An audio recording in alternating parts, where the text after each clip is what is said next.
Hello, my name's Mike, and this is my Superman commentary. This commentary is going to be about the original theatrical short involving the character.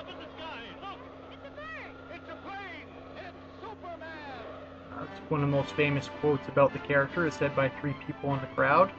I guess back then, seeing a plane in the sky was a big deal. Or even a bird in the sky would be a big deal. Superman in Technicolor.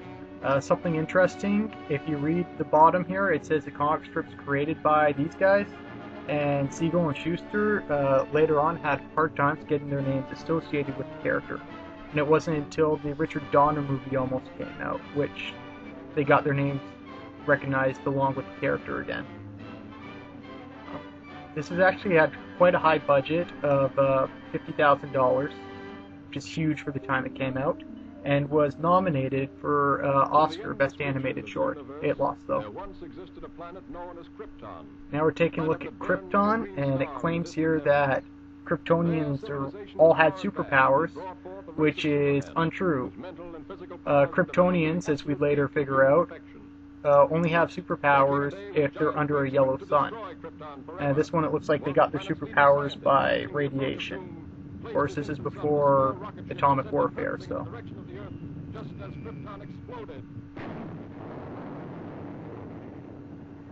And what you see next is that Clark Kent will be shown to an orphanage, which is something that no other version of Superman has as part of his mythos. As people know, Superman was adopted by Mom and Pa Kent, who went and showed him how to be raised as a good old American.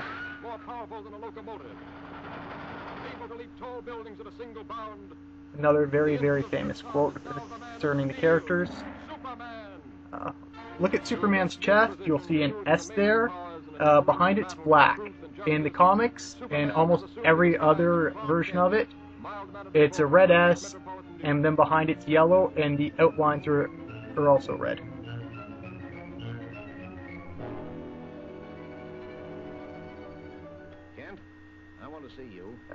Notice the fluidity of the hand here. It's very, very good for the time it came out. This is probably some of the best animation you can find. Now listen to this warning. He plans to strike tonight. Beware, you fools.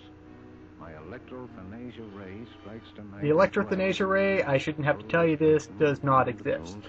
So that puts us into the realm of science fiction, which is what Superman was trying to be back in the day. Back with Nietzsche's Superman and the fact that they try to justify superpowers from coming from another planet could be explained by science. That's something that they later gave up on. Today, Superman is considered more of a fantasy character. Also notice Superman's eyes. You'll never see a pupil in Superman's eyes in this. Lois Lane, her eyes are more proportionate to her head than almost any other cartoon character before or since. No clue how Lois Lane got hold of that airplane. Now we get to the evil, incredibly cliched villain's hideout, as it seems to be on top of the world. And since Superman didn't have any funny animal sidekicks to go along with him, we gave the funny sidekick to the evil guy, who is missing hair.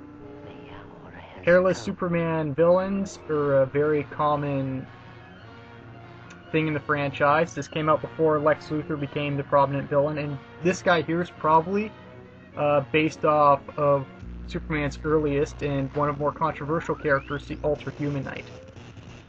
Ultra Human Knight was doing stuff like this, which was experimenting with science dangerously. I think that had to play off fears of the Nazis and their and how they experimented with new technologies in Europe at the time. This came out in 1941 in September, so it was just before Pearl Harbor.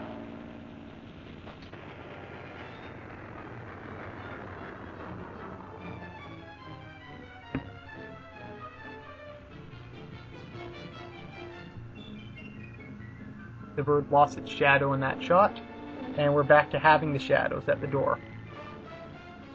One thing I always found humorous, there is no doorknob on the outside of the door. They seem to be too lazy to draw a circle. So I just like to think that, Maybe this guy, there has to be somebody in the lab at all times. I'm a reporter for the... And more good uses of shadows. And to stop showing violence, we see the shadows of it. Which are commonly used, and we get back to the funny animal character, who again has just lost a shadow. So, you want this In 1994, this was actually voted number 33 of the 50 greatest cartoons of all time by members of the animation field. You can definitely see by watching how this is one of the most influential ones. At the time, maybe Disney had better character models for humans, but that was about it. And now we see what they believe a prototype of a laser would be like. And for anybody taking basic science, we know lasers don't quite work this way. As cool as it would be. At this point, Lois Lane does nothing but be a damsel in distress. The mad scientist, whose warnings have held the city in a grip of terror, went on his rampage of destruction on the stroke of midnight.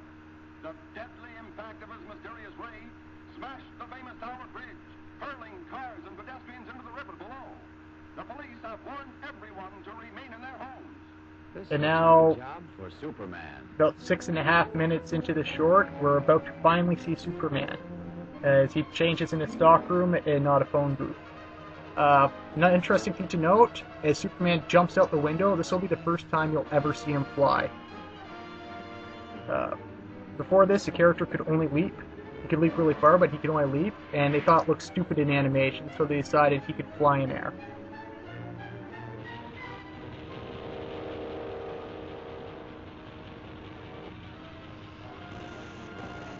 I'm not sure, but I think that's supposed to be, the building is the Daily Star, based off of the Toronto Star building. We're shown this by the printing press, and this is where Superman was originally working when his comics first came out. The Daily Planet came later as a recon. And we all know, unfortunately, buildings do not fall that way, like rubber. And Superman goes up and just places it straight up. Problem solved. I'm actually surprised this isn't a more iconic shot.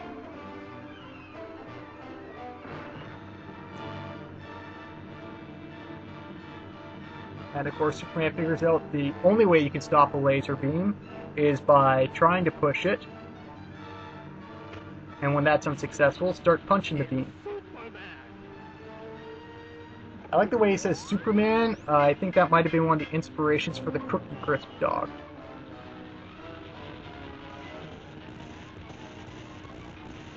Here we see more typical mad scientist machinery. And keep punching those beams, Superman. Oh, but he gets hit by what I'm guessing are a more concentrated form of lasers. Again, don't quite think it works that way.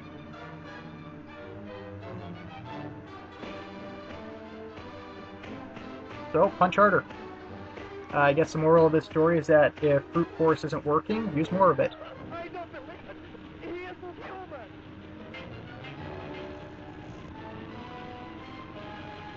Again, really good lighting, especially for the time this is coming up. But the colors started to fade, especially if you notice the difference between them now and in the earlier scenes.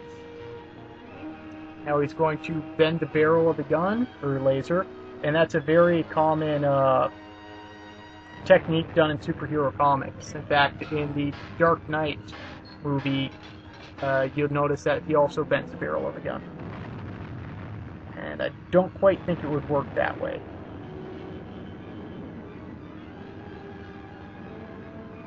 These are fiery colors. You might have noticed them. They're very similar to the ones that were in Fantasia and the Night on Bald Mountain. Now we see the shadows again, and Superman shadow should be coming up as well. Again, props to the animation department. You can really see where the budget went for when this first came out. Now we have an anticlimactic capture there. But this is a short and not a serial.